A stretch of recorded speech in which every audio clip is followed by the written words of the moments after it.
Olá, nesse vídeo nós vamos dar continuidade à nossa apresentação da teoria microeconômica da escolha envolvendo risco, tá? E no primeiro vídeo nós introduzimos alguma terminologia e nós falamos da solução de Arrow-Debré para o tratamento, né, do comportamento dos agentes em ambiente envolvendo risco, né, através da definição de mercados contingentes. A solução de Arrow-Debré é muito elegante, ela permite que a gente possa falar de escolha envolvendo risco, ou de equilíbrio com escolha envolvendo risco, num contexto do modelo de equilíbrio geral que a gente já havia visto em um contexto sem certeza, sem introduzir mais nada de essencialmente novo a esse conceito de equilíbrio geral, simplesmente ampliando, né, a noção de mercadoria. Mas essa abordagem ela deixa de lado alguma coisa importante. E o que é deixado de lado nessa abordagem, que é muito importante, é que ela não investiga de que maneira as preferências dos agentes em relação aos diversos estados de natureza são afetadas pelas probabilidades que os agentes atribuem à ocorrência de cada um desses estados de natureza. Com isso, a gente não consegue, não tem ferramenta, né, para lidar com situações em que essa probabilidade pode estar mudando, ou em situação que a gente está pensando em desenhar instrumentos de política econômica para influenciar a decisão dos agentes.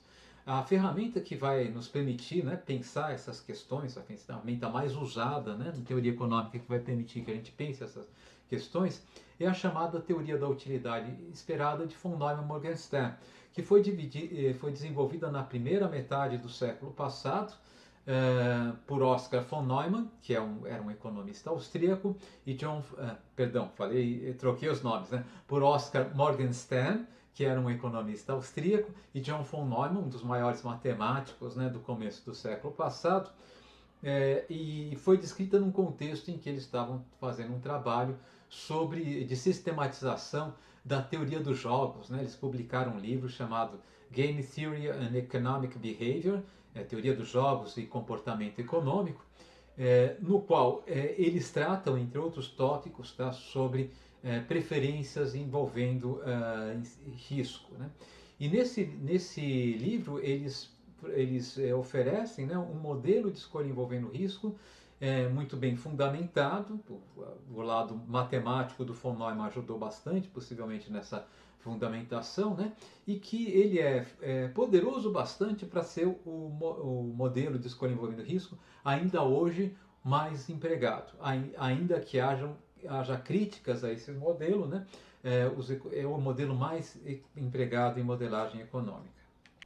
Bem, a teoria da utilidade esperada, ela é definida a partir de uma generalização do conceito de mercadoria, mas não como fizeram Arrow e Debré, né, que generalizaram o conceito de mercadoria como um bem datado, localizado e contingente a um estado de natureza, mas uma generalização que generaliza o conceito de mercadoria para um conceito que a gente vai chamar de loteria.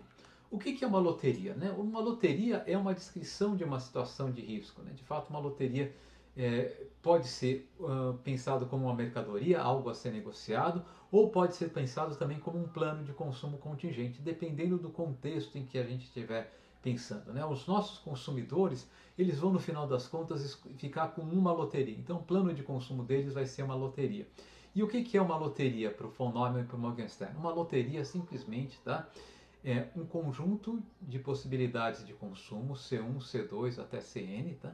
De fato, esse C1, C2 até Cn pode ser uma possibilidade concreta de consumo, né? Descrição, vou consumir tanto de tal bem, e assim por diante. Mas podem também ser loterias. Tá? Então, a gente vai dar muita flexibilidade inicialmente ao que a gente vai entender por estar sendo descrito por C1, C2 até Cn. Tá? São possíveis prêmios a serem pagos por essa loteria. Tá?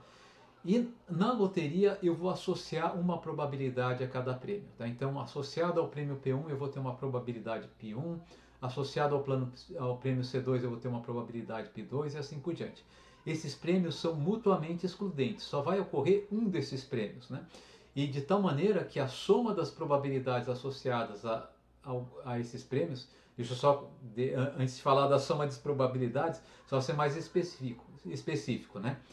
Necessariamente um desses prêmios vai ocorrer e apenas um desses prêmios vai ocorrer, né? Então eles descrevem todas as possibilidades de resultado da loteria e eles são mutuamente excludentes, né? Isso quer dizer, vai ocorrer um desses prêmios e apenas um desses prêmios. E nesse contexto faz sentido dizer que a soma das probabilidades de ocorrência desses prêmios vai ser necessariamente igual a 1. Pelo menos um desses prêmios vai ocorrer. E a gente vai notar uma loteria dessa maneira aqui, tá? Existem diversas notações alternativas, a maioria das notações não são especialmente convenientes, tá? Mas enfim, eu vou escolher essa notação, que é a notação mais próxima do que está na notação do próprio Varian, tá? Então uma loteria vai ser um par, né, de vetores que eu vou separar por um ponto e vírgula, tá? Então o primeiro vetor é o vetor descrevendo, né, todos os possíveis prêmios a serem pagos por essa loteria. E o segundo vetor é o vetor descrevendo as respectivas probabilidades desses prêmios aqui, tá? Bem, uma loteria pode ser simples, tá? Quando todos os prêmios alternativos dessa loteria não são loterias, tá? Então uma loteria simples, ela não paga loteria, ela paga outra coisa, né? Ou cesta de consumos, ou valores monetários e assim por diante, tá? Numa loteria composta, ao menos um dos prêmios é uma loteria, tá? Então a gente pode dividir primeiro as loterias em dois grupos, né? Uma loteria simples e uma loteria composta, tá? A forma reduzida de uma loteria composta é a loteria simples sem prêmios repetidos, que dá as probabilidades com que a loteria composta, ou não, pagará os prêmios que não são loterias, tá? Então, uma loteria ela tem sempre uma forma reduzida. Na forma reduzida, eu resolvo os encadeamentos de loterias compostas. Por exemplo, né, eu posso comprar um bilhete de loteria que diz o seguinte: olha, um dos possíveis prêmios é que você vai ganhar um bilhete para concorrer à próxima loteria, tá? Mas quando eu vejo isso, eu falo o seguinte: bom, então na verdade eu vou ganhar um bilhete que vai me pagar nada com uma determinada probabilidade, vai me pagar um prêmio monetário com outra probabilidade, e com outra probabilidade vai me dar um bilhete. Mas esse bilhete, na verdade, o que ele vai me fazer é pagar um determinado prêmio monetário com determinada probabilidade, nada com outra probabilidade e assim por diante. Eu posso resolver recursivamente, né, as loterias alinhadas e chegar finalmente a uma loteria simples, né? No sentido, eu sei que comprando aquele bilhete eu tenho tal probabilidade de ganhar 500 mil reais e tal probabilidade de não ganhar nada, digamos, tá? E depois que eu resolvo, né, a loteria, levando em consideração que ela tem loterias encaixadas nela, eu posso chegar a esse resultado. Para ilustrar, deixa eu dar um exemplo que talvez fique mais concreto o que eu estou dizendo. Imagine três, eu já volto para esse caso, eu já volto para essa observação que ela é menor, tá? Imagine que eu tenha três loterias, tá? C1 e C2 não são loterias, são prêmios reais, tá? Para simplificar muito a nossa vida, e eu vou fazer isso daqui quase sempre ao longo desse vídeo, eu vou supor que o que as loterias pagam de prêmio são valores monetários, tá? Por exemplo, a gente pode pensar que todos os preços são dados, não vão mudar, e que de fato o que vai acontecer como resultado da loteria é que eu vou ter mais ou menos dinheiro, e com mais ou menos dinheiro eu vou ter uma utilidade maior ou menor, porque os preços dos bens que eu vou comprar com esse dinheiro já são dados, né? Então imaginar que as minhas loterias, os prêmios das minhas loterias são ou outras loterias ou valores monetários, tá? E eu tenho uma loteria que paga C1 com probabilidade π11, essa é a loteria 1, né? Ou C2 com probabilidade π2, é a probabilidade de pagar o prêmio 2 da loteria 1, tá? Então a loteria está no superescrito e o prêmio está no subscrito aqui, quando eu estou dizendo qual que é a probabilidade, tá? Eu tenho uma loteria L2 que também paga os mesmos prêmios, C1 ou C2, e as probabilidades são π superescrito 2 subscrito 1, né, de pagar o prêmio C1, e π superescrito 2 subscrito 2 de pagar o prêmio C2, tá? E eu tenho uma loteria, então as loterias L1 e L2 são loterias simples, né? A loteria L3 é uma loteria composta, né? Por quê? Porque os prêmios dessa loteria L3, no caso aqui todos eles, bastaria que fosse um, mas no caso aqui todos eles são loterias, tá? A loteria L3 paga ou a loteria L1 com probabilidade π31 ou a loteria L2 com a probabilidade π32, tá? Então, se eu tiver a loteria L3, tá? De fato, eu sei que no final das contas eu vou acabar ou com o prêmio C1 ou com o prêmio C2, tá? Por quê? Porque eu posso ganhar a loteria L1, eu tenho uma probabilidade π3/1 de ganhar a loteria L1, tá certo? E ganhando a loteria L1, tá? Eu vou ganhar o prêmio C1 com probabilidade π11. Qual que é a probabilidade de eu tendo a loteria 3, eu ser contemplado com a loteria L1 e ganhar o prêmio C1, né? Bom, vai ser π3/1, né? Mais vezes π11, tá? Bom, e eu posso ganhar o prêmio C1 de outra maneira a partir da loteria L3, né? Eu posso ser contemplado com a loteria L2, tá certo? E na loteria L2 ser contemplado com o prêmio C1. Qual que é a probabilidade disso ocorrer, tá? É π3/2, a probabilidade de eu ganhar a loteria L2, vezes π2/1, a probabilidade de eu ganhar o prêmio C1 na loteria L2. Assim, se eu estou na loteria L3, eu sei que eu tenho uma probabilidade π3/1 vezes π11 mais π3/2 vezes π2/1 de ganhar o prêmio C1. Tá? Então, na forma reduzida da loteria L3, eu ganho o prêmio C1 com probabilidade π3/1 vezes π11 mais π2/1 vezes π11. E ganho o prêmio C2 com que probabilidades? Bom, π3/1, que é a probabilidade de eu ganhar a loteria L1, vezes π12, que é a probabilidade de eu ganhar o prêmio C2 na loteria L2. Está aqui. π3/1 vezes π12. Mais o quê? Mais π3/2, a probabilidade de eu ganhar a loteria L2 a partir da loteria L3, vezes π22 vezes π22, que é a probabilidade de eu ganhar o prêmio C2 na loteria L2, né? Que está colocado aqui. Então, na verdade, a loteria L3, né, é uma loteria composta, cuja forma reduzida é uma loteria que paga o prêmio C1 com probabilidade π3/1, π11 mais π3/2, π2/1, e o prêmio C2 com probabilidade π3/1, π12 mais π3/2, pι2/2. Eu transformei, né, uma loteria que tem loterias dentro dela em uma loteria muito simples, tá? A única observação que eu tinha pulado antes, né, é que eu posso ter uma loteria que é simples, tá? Mas ela ainda não está na forma totalmente reduzida, né? Porque eu posso ter uma loteria que fala o seguinte, ó, eu te pago nada com 30% de chance, eu te pago nada com 60% de chance, eu te pago R$ 1.000 com 10% de chance, né? Bom, essa loteria, na verdade, ela está numa forma não reduzida, por quê? Porque ela tem o prêmio não pagar nada repetido duas vezes, né? Na forma reduzida, eu agrego essas duas vezes que o prêmio não pagar nada está repetido, né? Eu falo, você tem uma probabilidade de não ganhar nada com 90% de chance e de ganhar alguma coisa, né, com 10% de chance, né? Então, definindo mais claramente, né? Toda loteria simples que não apresenta prêmios repetidos, né, é igual à sua própria forma reduzida. Tá? Então, se eu tenho uma loteria, né, com dois prêmios, C1 e C2, um diferente do outro, tá? Então a loteria, né, C1 com probabilidade π1, C2 com probabilidade π2, é a forma reduzida dessa mesma loteria. Né? Agora, eu posso ter uma loteria na forma simples, ou seja, todos os prêmios são não lotéricos, né? Mas ela pode ter uma forma reduzida, ela pode ter prêmios repetidos, né? Por exemplo, né, eu já havia ilustrado, mas só repetindo, eu posso ter uma loteria que paga o prêmio C1 com probabilidade π1, o prêmio C1 novamente com probabilidade π2 e um prêmio C2 com probabilidade π3, né?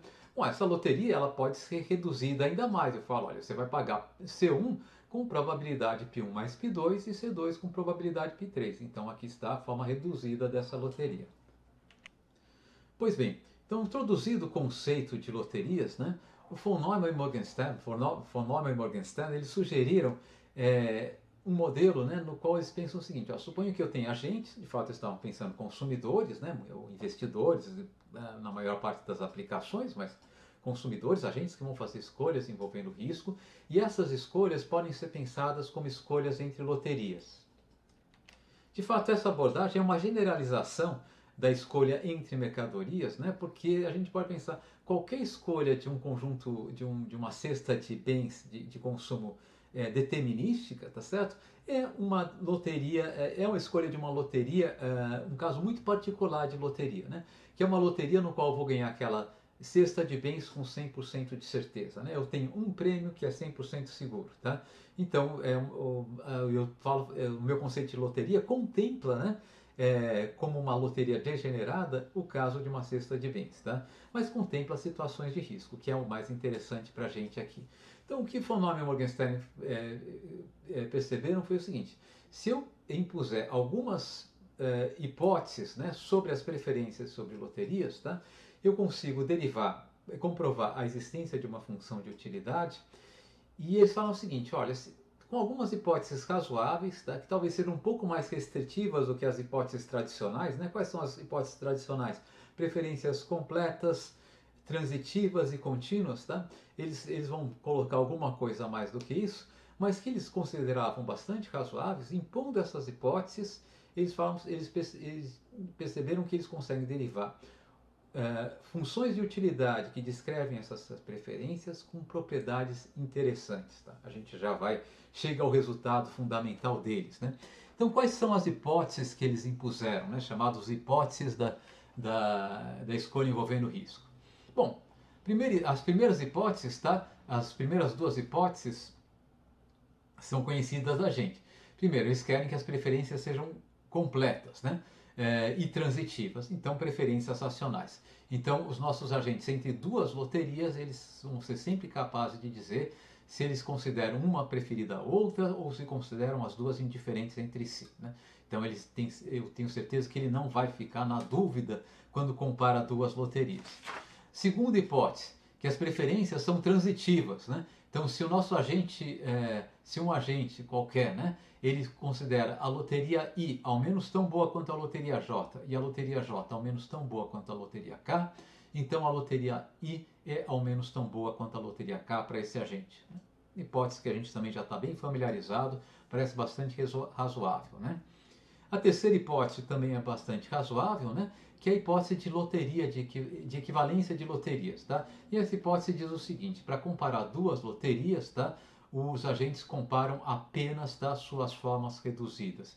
E se duas loterias têm exatamente a mesma forma reduzida, ou seja, em última instância elas pagam os mesmos prêmios com as mesmas probabilidades, os agentes vão considerar essas duas loterias indiferentes entre si, independentemente da apresentação dessa loteria. Tá? Então, se eu tenho uma loteria que é apresentada como uma loteria de loterias e uma loteria que é apresentada como loteria de prêmios finais, mas em última instância as duas loterias pagam com as mesmas probabilidades os mesmos prêmios finais, as duas loterias vão ser consideradas equivalentes. Então é uma hipótese que os agentes são capazes de fazer contas. Né? A próxima hipótese, tá? Eu até vou deixar um vídeo preparado para comentar essa hipótese, que é uma hipótese que é a que costuma ser a mais criticada. É o chamado axioma da independência. E embora essa hipótese pareça bastante razoável, existem situações em que não necessariamente isso daqui é verdadeiro. Tá? E um exemplo bastante interessante, que vai ser reservado para um vídeo, é o chamado paradoxo de Allen. Ele mostra uma situação em que pessoas que conhecem, né, a teoria da experiência escolhendo risco, tá, respondem de uma maneira contraditória com os axiomas de von Neumann e Morgenstern, em particular, aparentemente, com o axioma da independência. O que diz o axioma da independência? Se eu tenho duas loterias, tá, que dão a mesma probabilidade de pagamento, tá, de quase os mesmos riscos, ou colocando de outra maneira, suponha que eu tenha duas loterias, as duas loterias dão dois prêmios, sendo que um dos prêmios é comum às duas loterias. Aqui no caso, o prêmio LK é comum às duas loterias. Tá? Esses prêmios podem ser uma loteria ou pode ser uma loteria degenerada, né? Uma loteria que vai pagar algum prêmio com 100% de certeza, não importa. Tá? Mas tem LK é 100%, é comum nas duas loterias. Tá? O que o von Neumann e Morgenstern fala o seguinte: suponha, tá, que os outros prêmios sejam LI e LJ e que eu tenho um consumidor que considere LI ao menos tão bom quanto LJ. Então, uma loteria que pague LI com probabilidade π, e claro, LK com probabilidade 1 menos π, vai ser ao menos tão boa quanto uma loteria que pague LJ com probabilidade π e LK com probabilidade 1 menos π. Isso quer dizer o seguinte: se eu tirar, né, de uma loteria que está pagando LJ, substituir esse prêmio LJ por um prêmio que é ao menos tão bom quanto a LJ, essa loteria não pode ficar pior. Ela vai ficar ao menos tão boa quanto a inicial. Embora isso pareça ser razoável, né? Pensa uma loteria monetária. Tem uma loteria que paga 0 com probabilidade de 50% e R$ 500 com probabilidade de 50%. E eu passo para uma loteria que paga R$ 10 com probabilidade de 50% e R$ 500 com probabilidade de 50%. Evidentemente, a gente vai preferir a segunda loteria, né? E é isso que está dizendo o axioma da independência. Mas quando os prêmios não são monetários, né? Ou mesmo com prêmios monetários, quando esses prêmios estão organizados de uma maneira um pouquinho mais sutil, as pessoas podem escolher de maneira diferente, tá? Tem um vídeo ilustrando isso que é o chamado paradoxo de Alé. Mas nós vamos assumir esse axioma da independência, tá? Daqui para frente. Então, essa é uma quarta hipótese. E a quinta e última hipótese, tá? É uma hipótese de continuidade, ou um axioma de continuidade, tá? Que o von Neumann e Morgenstern eles optaram por colocar de uma maneira diferente, né? De como a gente coloca os nossos tradicionais axiomas de continuidade, né? Nos nossos tradicionais axiomas de continuidade, a gente fala de combinações convexas entre cestas de bens. Aqui eu vou falar, né, de combinações de loterias formando uma nova loteria. Tá? Então, o que eles dizem é o seguinte: suponha que eu tenha 3 loterias, tá? LI, LJ e LK. Tá? E eu vou simplificar, tá? Na minha exposição, tá? Só para ficar um pouco mais claro, mas eu não preciso dessa simplificação que eu vou fazer agora. Para simplificar, imagine que LI seja preferido a LK, que seja preferido a LJ. Tá?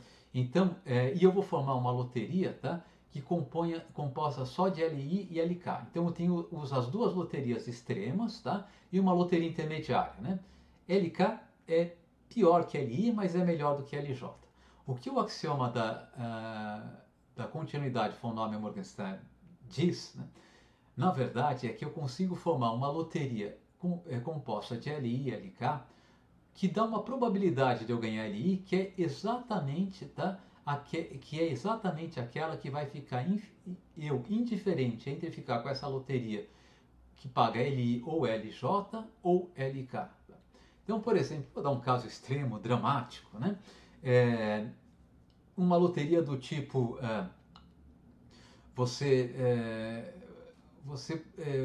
eu tenho aqui 1 milhão de pílulas, uma delas tem um veneno mortal, você não sabe qual é. Então, e eu vou te pagar R$ 1 milhão se você tomar uma dessas pílulas e sobreviver. Porque se você for morrer, eu não vou te pagar R$ 1 milhão, né?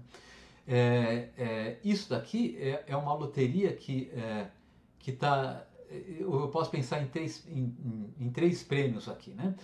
Um prêmio em 3 situações possíveis, né? Uma situação, eu sobrevivo, ganho R$ 1 milhão, né? Outra situação, eu morro. Outra situação, eu sobrevivo, mas não ganho nem perco não ganho R$ 1 milhão. Né? Quando alguém me oferece uma loteria dessas, eu fico tentado a aceitar a loteria e fico com medo de aceitar a loteria, é claro, porque a probabilidade de morrer, mesmo que seja de 1 em 1 milhão, é uma coisa que a gente gosta de evitar, né? Mas o que o von Neumann e Morgenstern diz é o seguinte: olha, se você prefere ganhar R$ 1 milhão a não ganhar nada, e prefere não ganhar nada a morrer, né, então deve haver alguma loteria, né, na qual você ganha R$ 1 milhão ou morre, que te deixa indiferente a não ganhar nada. Né? Ou seja, ele diz o seguinte: olha, eu não sei se é uma chance de 1 em 1 milhão, de 1 em 1 milhão apenas de você morrer e no restante das ocasiões você ganha R$ 1 milhão, ou se é uma chance de 1 em 10 milhões, uma chance de 1 em 100 milhões, tá? Mas em alguma hora você vai aceitar tomar uma pílula e apostar que vai sobreviver para ganhar R$ 1. E vai chegar uma hora que efetivamente você vai estar indiferente entre essas duas coisas. Essa é a hipótese da continuidade. Né? Então, que eu consigo dosar a probabilidade de uma loteria para fazer com que essa loteria fique indiferente para o nosso agente a receber um prêmio que é um prêmio intermediário entre os prêmios extremos dessa loteria. Né? Essa é a hipótese de utilidade de von Neumann e Morgenstern. hipótese de continuidade. Eu não sei se eu falei de continuidade ou de utilidade, mas a hipótese de continuidade das preferências. Nós também vamos assumir que essa hipótese aqui seja válida. Ela não costuma ser questionada. A hipótese mais questionada, né, de von Neumann e Morgenstern efetivamente é o axioma da independência.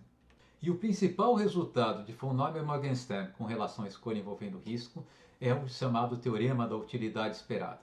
Eles mostram o seguinte: suponha que eu tenho uma consumidora com preferências completas, transitivas, que atendam ao princípio de equivalência das loterias, ao axioma da independência e a hipótese de continuidade. Então ela atende aquelas hipóteses que a gente enunciou agora há pouco. Tá? Eles mostram que as preferências dessa consumidora podem ser representadas por uma função de utilidade com uma forma conveniente. Né? E essa forma é a seguinte: primeiro, para cada loteria, traduza ela na sua forma reduzida. Tá? Então, uma lista de possíveis prêmios não lotéricos e não repetidos, com as probabilidades associadas a cada um desses prêmios. Tá?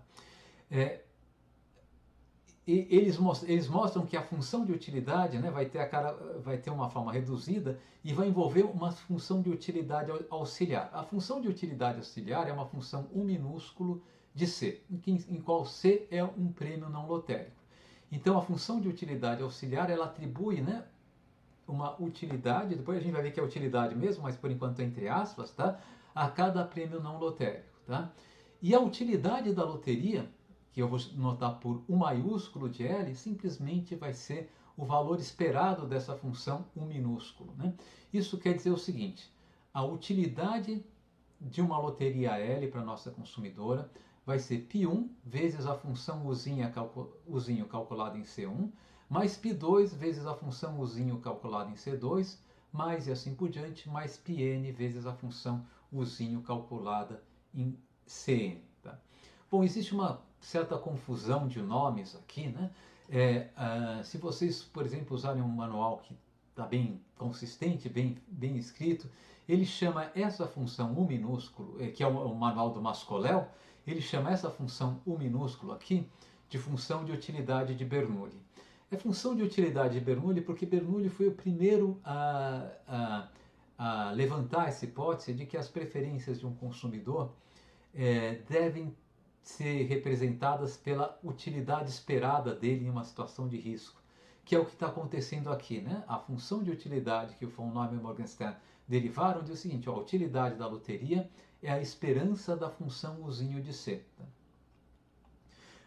Bom, mas então algumas pessoas chamam essa função Uzinho de C de função de utilidade de Bernoulli, outras pessoas de função de utilidade de von Neumann e Morgenstern. Tá? É uma pena porque alguns autores chamam de função de utilidade de von Neumann e Morgenstern a função de utilidade U maiúsculo, que já é a utilidade esperada. Tá?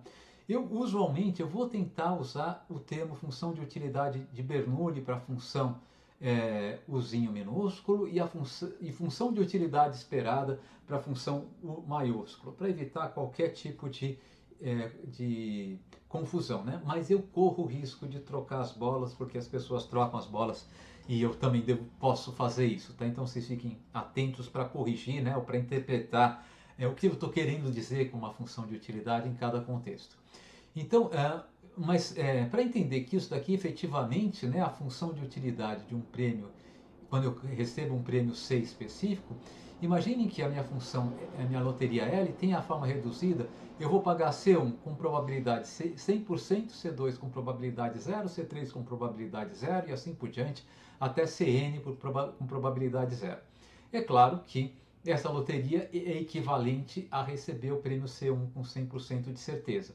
E a utilidade esperada dessa loteria, que o von Neumann disse que eu vou atribuir para essa loteria, efetivamente vai ser Uzinho de C1, né? Porque vai ser 1 vezes C1 mais 0 vezes 1 vezes o Uzinho de C1 mais 0 vezes o Uzinho dos outros termos. Né? Então, de fato, né, a função de utilidade, o resultado do von Neumann e Morgenstern, ele diz o seguinte: olha, eu consigo representar as preferências de um consumidor ou de uma consumidora sobre loterias de tal forma que a utilidade de uma loteria passa a ser a esperança da utilidade calculada nos possíveis prêmios dessa loteria. Bom, e as funções de utilidade com a propriedade de utilidade esperada, né, derivadas pelo von Neumann e Morgenstern, elas têm uma característica interessante, né? Para entender essa característica, vamos definir primeiro o que a gente vai entender por uma transformação afim, tá? Eu vou dizer que uma transformação afim de uma função, ela ocorre quando eu multiplico essa função por uma constante positiva qualquer, tá? Um valor b aqui maior do que zero, isso é importante, e somo uma constante qualquer a essa função. Pode ser zero, pode ser negativa, pode ser positiva, essa constante a. Então, uma função v, tá? É uma transformação afim de uma função u, quando v pode ser escrita como a, uma constante a, mais uma constante b que multiplica a função u com b maior do que zero, tá? E essa daqui, de fato, a gente mais rigorosamente eu posso chamar de uma transformação monotônica afim, né? Ela não altera a ordenação dessas funções. Bom, se é uma transformação monotônica, eu sei que se u é uma função de utilidade, v vai ser uma função de utilidade. Mas como a nossa função de utilidade, uma propriedade de utilidade esperada, tem essa propriedade interessante, que é a utilidade esperada, eu quero me perguntar sobre que condições, tá, uma transformação monotônica de u mantém a propriedade utilidade esperada, né? E o que acontece, não é muito difícil de mostrar, mas de novo eu não vou passar para o formalismo, não seria difícil mostrar que, tá, a função v, uma transformação monotônica de u vai manter a propriedade utilidade esperada se e apenas se ela for uma transformação monotônica afim de u, tá? Então, se eu tenho duas funções, u e v, que são funções de utilidade com a propriedade utilidade esperada, tá? E representam as preferências do mesmo consumidor, tá? Então, necessariamente, uma é transformação afim da outra, tá? Então, a família de todas as funções de utilidade com propriedade utilidade esperada associada a um determinado consumidor, tá? É uma família de funções que são todas elas transformações afim uma da outra, tá? Uma característica importante disso é a seguinte, né? Vocês devem estar lembrados que o que define, né, a concavidade, localmente, o que define a concavidade de uma função, tá, é o comportamento do hessiano dessa função, né? Se o hessiano dessa função for semidefinido negativo, a função é côncava. Se ele for semidefinido positiva, a função é convexa, né? O que acontece? Quando eu multiplico, tá, uma função por uma constante positiva, tá? Aliás, quando eu multiplico uma função por uma constante, bom, positiva, o que vai acontecer é que se essa característica do nosso hessiano, se ele vai ser semidefinido positivo ou negativo, não é afetada, né? Isso quer dizer, se uma função é côncava, qualquer transformação monotônica afim dessa função côncava mantém essa propriedade de concavidade, tá? Então, isso vai ter um significado importante para a gente, né? De fato, a concavidade ou convexidade de uma função vão querer dizer alguma coisa em termos de interpretação econômica. Bem, tá, esse aqui é o comentário que eu havia feito agora há pouco, né? Bom, para terminar, tá? Esse vídeo, que ficou um vídeo bem teórico, o próximo já vai ficar um pouquinho mais palpável, tá? Só completando, né? Então, quando a gente está avaliando a escolha de um consumidor em relação, tá, a um universo de loterias, nós vamos supor que ele faz essa escolha com base na utilidade esperada que cada loteria promete dar a ele, tá certo? Isso é diferente, né, do que o valor esperado de uma loteria, né? Então imagine que eu tenha, vamos imaginar que eu tenha, como eu vou imaginar daqui para frente, tá, loterias que paguem apenas prêmios monetários, tá?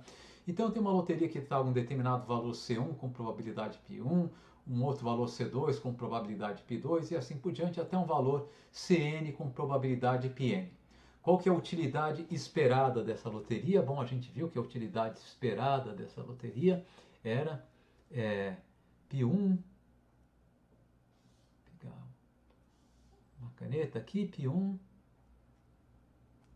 vezes Uzinho de C1 mais π2 vezes Uzinho de C2 mais e assim por diante, né? Até mais πn vezes Uzinho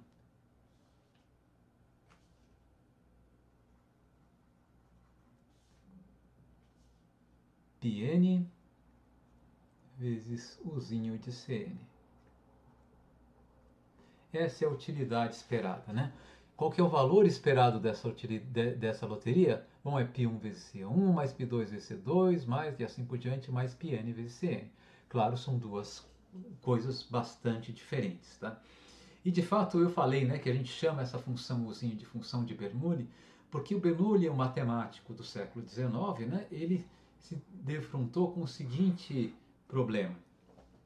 Apenas corrigindo antes de falar do problema do Bernoulli, Bernoulli não é do século XIX, ele é do século XVIII, tá? Mas ele sugeriu, tá, o seguinte, ele de fato montou, né, a seguinte anedota, né, que passou a ser chamado paradoxo de Bernoulli, tá? Imagine que eu tenho uma loteria que vai te pagar um determinado valor, tá? Conforme os lançamentos de moeda, né? Na verdade, o valor vai ser pago a primeira vez que a moeda cair com a face cara voltada para cima. Tá?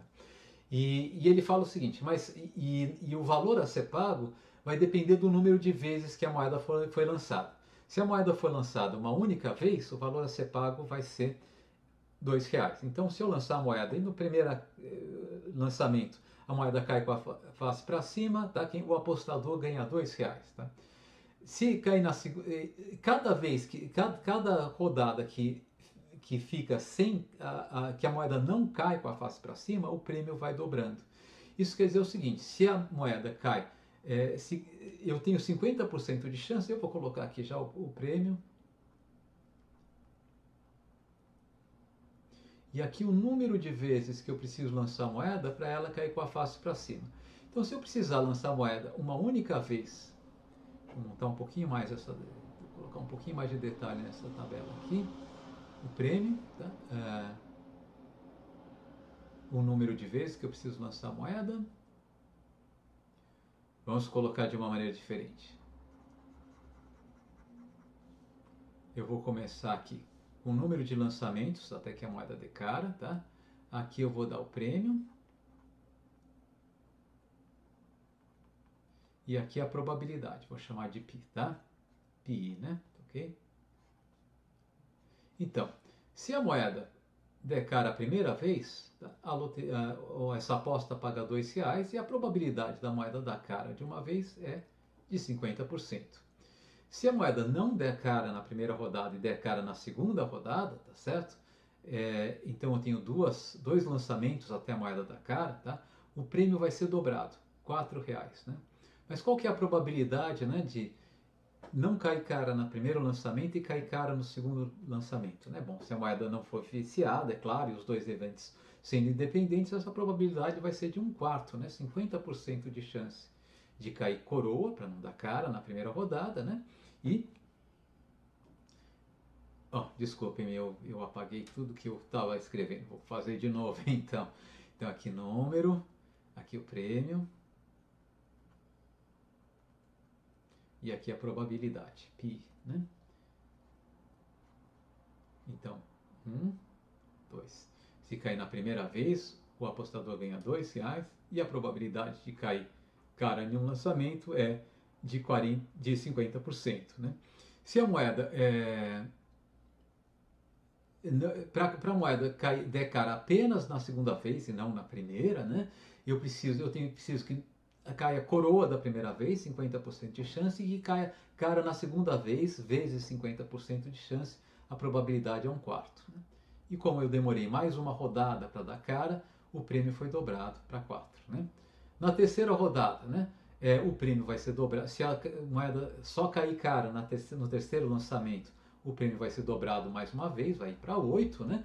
Mas a probabilidade disso ocorrer, bom, é a probabilidade de cair coroa nos dois primeiros lançamentos, que é de 25%, vezes a probabilidade de cair cara no terceiro lançamento, 25% vezes meio, 1/4 vezes meio, né? 1/8. Né? E assim por diante, né? Isso quer dizer, né? A probabilidade, né? Qualquer que seja o número de lançamentos, a probabilidade de só cair cara no enésimo lançamento, né? É de 2 elevado a n. Então, de 1 sobre 2 elevado a n, ou 2 elevado a menos n, e o prêmio que eu vou receber é 2 elevado a n. Né? Como eu tenho infinitas possibilidades, né, de ocorrência disso aqui, o que eu posso ver é que o prêmio esperado dessa loteria, o valor esperado dessa loteria, o que é? 2 vezes meio, né? O prêmio quando dá cara no primeiro lançamento, vezes a probabilidade de dar cara no primeiro lançamento, mais o prêmio quando dá cara no segundo lançamento, vezes a probabilidade de dar cara no segundo lançamento, mais e assim por diante, né? De uma maneira geral, mais 2 elevado a i, vezes 1 sobre 2 elevado a i. Bom, mas essa aqui é uma série que diverge, né? Isso daqui né, com perdão dos matemáticos, eu sei que eu não posso escrever exatamente isso, né? Mas esse prêmio aqui é infinito, né? Pode dar o valor que eu quiser isso aqui, né? Então Bernoulli ele observou isso, olha, não é razoável imaginar que as pessoas decidam quanto elas estão dispostas a pagar para participar de um jogo com base no valor esperado que esse jogo vai pagar, né? Esse jogo aqui, ele paga um valor esperado infinito, tá? Mas eu não conheço ninguém, né? Ninguém vai pagar para entrar num jogo como esse aqui, tá? Mesmo acreditando que esse jogo realmente seja, que a banca realmente assuma, né, o compromisso de pagar de acordo com essa tabela de preços, ninguém vai pagar tudo o que tem, por exemplo, para entrar nesse jogo aqui, né? Se eu tivesse pensando só em valor esperado, esse jogo aqui teria um valor infinito, né? Quem vendesse esse jogo poderia vender esse jogo por um pagamento, por um preço, né, tão alto quanto desejasse, porque esse jogo promete pagar, o valor esperado desse jogo é um valor infinito.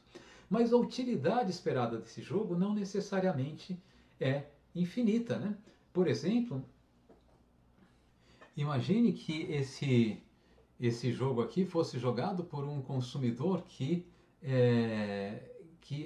tivesse uma função de utilidade de Bernoulli do tipo uzinho igual a raiz de C, né? Em que C é o valor do prêmio recebido, né?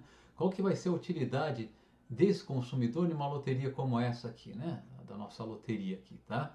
A utilidade desse consumidor numa loteria como essa vai ser igual a quê? Bom, ele vai ter um prêmio 2, portanto uma função uzinho raiz de 2, com probabilidade de meio, né? 1 sobre 2. Então raiz de 2 vezes meio, né? Mais eu vou ter uma probabilidade de 1/4, vou multiplicar alguma coisa por 1/4, que é a utilidade de eu ganhar o prêmio 4. Né? Eu vou colocar aqui raiz de 4, tá? Só porque, enfim, vai ser mais conveniente para o próximo passo. Tá? Então aqui é 4, né? Raiz de 4 sobre 4, tá? Bom, mais o que? Eu posso ganhar 8, que vai me dar uma utilidade raiz de 8. Eu vou multiplicar pela probabilidade de ganhar 8, que é 1/8, né? E assim por diante, né? Quer dizer, de fato, o termo típico aqui vai ser raiz de 2i sobre 2i, tá? Bom, o que vocês podem pensar, de fato, isso daqui o que é? Isso daqui é uma progressão geométrica, né? De razão raiz de 2 sobre 2, tá? E vocês sabem, né, da fórmula da progressão geométrica, que agora essa soma de infinitos termos, ela é limitada, né? Essa soma aqui, ela do tipo é a razão, né? Se eu chamar raiz de 2 sobre 2 de a, né? A razão da nossa progressão geométrica, essa soma aqui vai ser a sobre 1 menos a, tá? E se vocês fizerem as contas, né? Rapidinho vocês fazem, tá? Vocês vão obter que esse a1 sobre 1 menos a é raiz de 2 sobre 2 menos raiz de 2. O que significa que para esse consumidor aqui, né, receber, jogar um jogo desse equivale, né, a qualquer valor de riqueza, né, cuja raiz quadrada seja igual a esse valor aqui, raiz de 2 sobre 2 raiz de 2. O prêmio, o preço que um consumidor está disposto a pagar para participar de um jogo como esse aqui, não é, tá, infinito, né, ele é limitado, como a gente acabou de derivar aqui. Por isso a ideia do Bernoulli, né, que deu, então Bernoulli fala, olha, as pessoas trabalham com utilidade esperada, e se eu considerar a utilidade esperada, tá, eu não estou disposto a pagar um prêmio infinito para esse caso aqui. Tá? Então, uma ilustração, né, passando a ideia de Bernoulli. Bom, com isso eu termino esse vídeo em que a gente está falando sobre a teoria da utilidade esperada, tá? E no próximo vídeo nós vamos explorar um pouquinho a utilidade esperada, falando em termos de posturas diante do risco, tá? Nós vamos explorar bastante, né? Os conceitos de propensão ao risco, aversão ao risco e medidas de propensão e de aversão ao risco. Então é isso aí, até o próximo vídeo.